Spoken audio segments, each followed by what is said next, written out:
Kami dari kelompok 12 akan menyampaikan materi mengenai analisis neraca keuangan bank. Pada video kali ini, kami akan membahas mengenai yang pertama, pengertian neraca dan analisis laporan keuangan bank. Kemudian yang kedua, tujuan dan manfaat analisis laporan keuangan. Yang ketiga, metode dan teknik analisis laporan keuangan. Kemudian yang keempat, analisis lingkungan bank. Yang kelima, rasio likuiditas. Yang keenam, rasio solvabilitas, dan yang terakhir yaitu mengenai rasio rentabilitas. Untuk yang pertama yaitu mengenai pengertian neraca dan analisis laporan keuangan bank. Neraca itu merupakan laporan yang menunjukkan jumlah aktiva atau harta, kewajiban atau utang, dan modal perusahaan atau ekuitas perusahaan pada saat tertentu. Menurut James J. Van Herne, neraca itu adalah ringkasan posisi keuangan perusahaan pada tanggal tertentu yang menunjukkan total aktiva dengan kewajiban ditambah total ekuitas pemilik. Dari pengertian yang saya paparkan tadi dapat disimpulkan bahwa neraca itu merupakan ringkasan laporan keuangan. Kemudian apakah itu analisis laporan keuangan? Analisis laporan keuangan itu merupakan salah satu cara untuk mengetahui kinerja perusahaan dalam suatu periode tertentu. Atau secara umum, laporan keuangan adalah laporan yang menunjukkan kondisi keuangan perusahaan pada saat ini atau dalam suatu periode tertentu. Untuk materi selanjutnya yaitu mengenai tujuan dan manfaat dari analisis laporan keuangan, ada 6. Yang pertama, tujuannya yaitu untuk mengetahui posisi keuangan perusahaan dalam suatu periode tertentu, baik harta, kewajiban, modal, ataupun hasil usaha yang telah dicapai untuk beberapa periode. Kemudian untuk yang kedua, yaitu untuk mengetahui kelemahan apa saja yang menjadi kekurangan perusahaan. Kemudian yang ketiga, untuk mengetahui kekuatan yang dimiliki atau potensi yang dimiliki perusahaan tersebut. Kemudian yang keempat, untuk mengetahui langkah-langkah perbaikan apa saja yang perlu dilakukan ke depannya yang berkaitan dengan posisi keuangan perusahaan saat ini. Kemudian yang kelima, untuk melakukan penilaian kinerja manajemen ke depan apakah perlu penyegaran atau tidak karena sudah dianggap berhasil ataupun gagal, atau bisa juga sebagai bahan evaluasi untuk menyusun rencana ke perusahaan ke depannya. Kemudian yang keenam atau yang terakhir yaitu dapat juga digunakan sebagai pembanding dengan perubahan sejenis tentang hasil yang mereka capai. Bisa dibandingkan dengan laporan keuangan pada periode sebelumnya ataupun perbandingan laporan keuangan antar perusahaan yang sejenis. Assalamualaikum warahmatullahi wabarakatuh. Perkenalkan, nama saya Ilma Komalasari, NIM 124011830020. Saya akan menjelaskan tentang metode dan teknik analisis laporan keuangan. Nah, metode teknik analisis laporan keuangan ini diperlukan metode dan teknik analisis yang tepat. Karena apa? Tujuannya untuk menentukan metode dan teknik analisis yang tepat adalah untuk memaksimalkan hasil suatu laporan keuangan.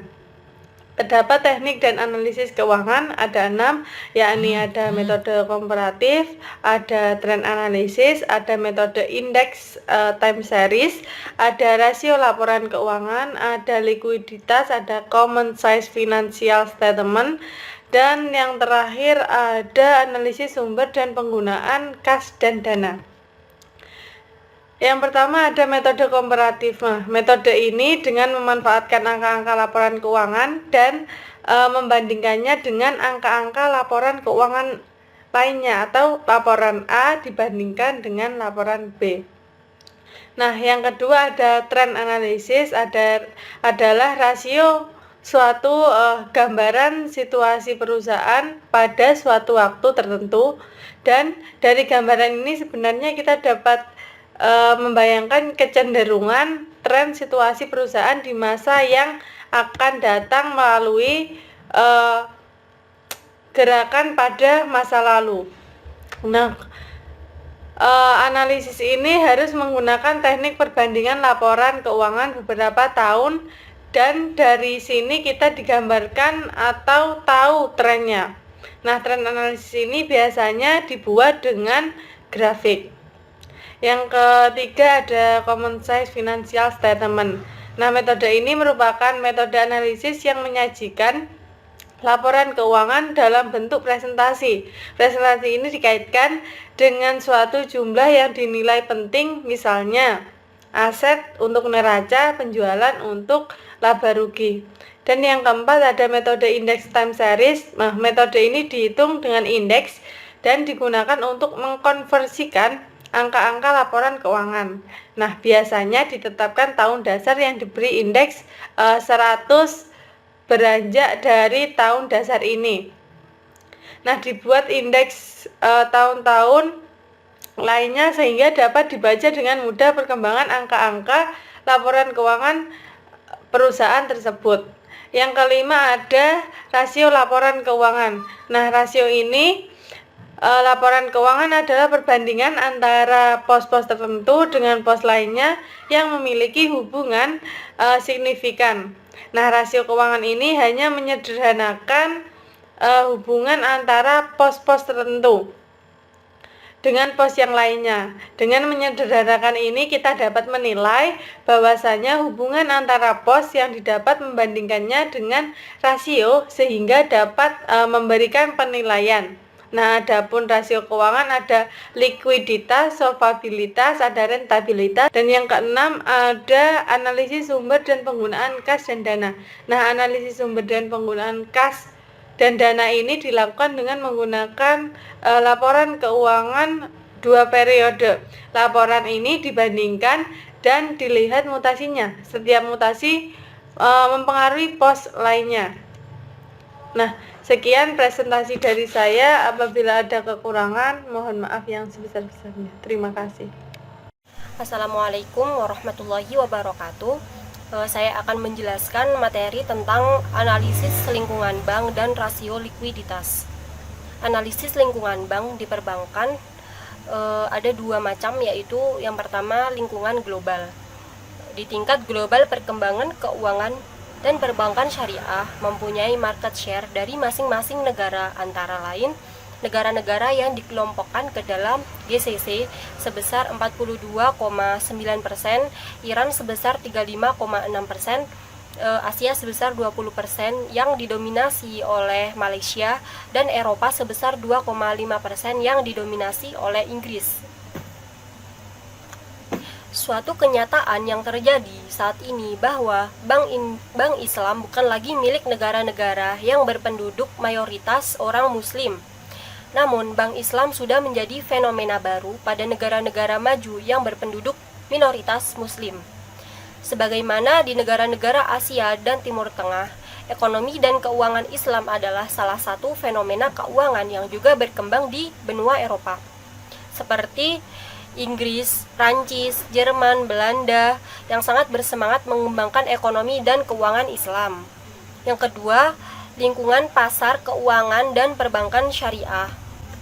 Khusus di Indonesia, dengan diberlakukannya Undang-Undang Perbankan Nomor 10 tahun 1998 yang merupakan revisi Undang-Undang Perbankan Nomor 7 tahun 1992, maka berlakulah dua sistem perbankan yang merupakan penguatan hukum dari ide lahirnya bank syariah yang dicetuskan oleh para cendekiawan Muslim pada tahun 1990 di Bogor. Sesuai dengan karakter perekonomian Indonesia, secara umum pengembangan industri perbankan syariah diarahkan kepada penguasaan pasar domestik yang sangat besar, namun belum sepenuhnya dieksplorasi dan belum secara merata memanfaatkan layanan perbankan syariah. Orientasi pada penguasaan pasar mensyaratkan industri perbankan syariah yang mampu melayani beragam lapisan masyarakat, mulai dari segmen ekonomi mikro, usaha kecil menengah, sehingga segmen korporasi. B. Rasio likuiditas. Rasio likuiditas adalah rasio keuangan yang digunakan untuk membantu mengantisipasi kondisi kas dan aset perusahaan di masa depan. Rasio keuangan dirancang untuk membantu perusahaan mengevaluasi laporan keuangan, dan yang lebih penting sebagai titik awal merencanakan tindakan-tindakan yang akan diperbaiki kinerja perusahaan di masa depan. Fungsi dan tujuan dari rasio likuiditas adalah memberikan ukuran likuiditas yang cepat dan mudah untuk digunakan.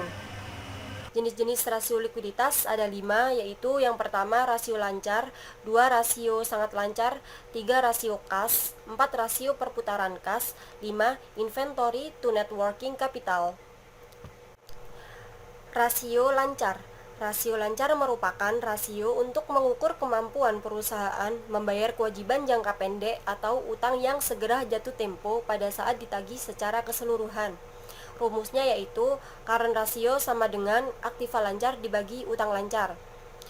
Rasio sangat lancar merupakan rasio yang menunjukkan kemampuan perusahaan memenuhi kewajiban utang lancar dalam kurung utang jangka pendek dengan aktiva lancar tanpa memperhitungkan nilai sediaan dalam kurung inventory.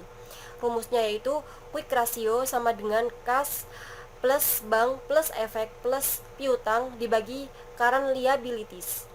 Rasio kas.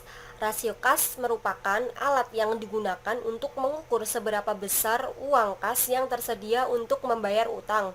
Rumusnya, rasio kas sama dengan kas plus bank diambil current liabilities. Rasio perputaran kas. Rasio perputaran kas merupakan rasio yang digunakan untuk mengukur tingkat kecukupan modal kerja perusahaan yang dibutuhkan untuk membayar tagihan dan membiayai penjualan. Rumusnya, rasio perputaran kas sama dengan penjualan bersih dibagi modal kerja bersih.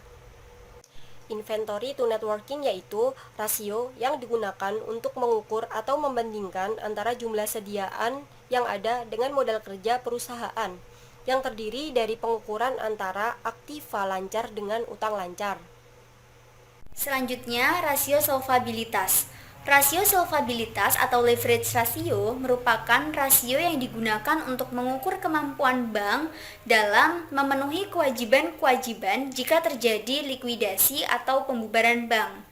Selain itu, rasio ini digunakan untuk mengetahui perbandingan antara jumlah dana yang diperoleh dari berbagai utang, baik itu jangka panjang maupun jangka pendek, serta sumber-sumber lain di luar modal bank sendiri dengan jumlah penanaman dana tersebut pada berbagai jenis aktiva yang dimiliki bank.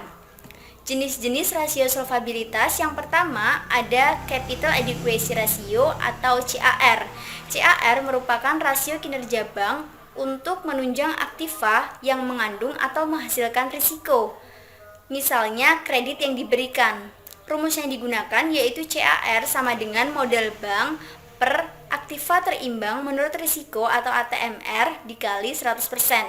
Lalu yang kedua ada Debt to Equity Ratio atau DER. DER adalah rasio yang digunakan untuk mengukur kemampuan bank dalam menutup sebagian atau seluruh utang-utangnya baik itu jangka panjang maupun pendek dengan dana yang berasal dari modal bank sendiri. Rumus yang digunakan yaitu DER sama dengan jumlah utang per jumlah modal sendiri dikali 100%. Lalu yang ketiga ada Long Term Debt to Asset Ratio. Rasio ini digunakan untuk mengukur seberapa jauh nilai seluruh aktiva bank dibiayai atau dananya diperoleh dari sumber-sumber utang jangka panjang. Rumusnya yaitu utang jangka panjang per total aktiva dikali 100%. Lalu rasio keuangan bank yang terakhir ada rasio rentabilitas. Rasio rentabilitas adalah rasio yang digunakan untuk mengukur tingkat efisiensi usaha dan profitabilitas yang dicapai oleh bank yang bersangkutan. Jenis-jenis rasio rentabilitas yang pertama ada Return on Asset atau ROA. ROA digunakan untuk mengukur kemampuan manajemen bank dalam memperoleh keuntungan atau laba secara keseluruhan. Rumus yang digunakan yaitu ROA sama dengan laba sebelum pajak per total aktiva dikali 100%. Lalu yang kedua ada Return on Equity atau ROE. ROE merupakan perbandingan antara laba bersih bank atau laba setelah pajak dengan modal sendiri. Rumus yang digunakan yaitu ROE sama dengan laba setelah pajak per modal sendiri dikali 100%. Lalu yang ketiga ada rasio biaya operasional. Rasio biaya operasional merupakan rasio perbandingan antara biaya operasional dan pendapatan operasional atau BOPO. Rasio ini digunakan untuk mengukur tingkat efisiensi dan kemampuan bank dalam melakukan kegiatan operasionalnya. Rumus yang digunakan yaitu BOPO sama dengan biaya atau beban operasional per pendapatan operasional dikali 100%. Lalu yang terakhir ada net profit margin atau NPM. NPM adalah rasio yang menggambarkan tingkat keuntungan atau laba yang diperoleh bank dibandingkan dengan pendapatan yang diterima dari kegiatan operasionalnya. Rumus yang digunakan yaitu NPM sama dengan pendapatan bunga bersih per total aktiva produktif dikali 100%. Sekian presentasi dari kelompok kami mohon maaf bila ada salah kata. Wassalamualaikum warahmatullahi wabarakatuh.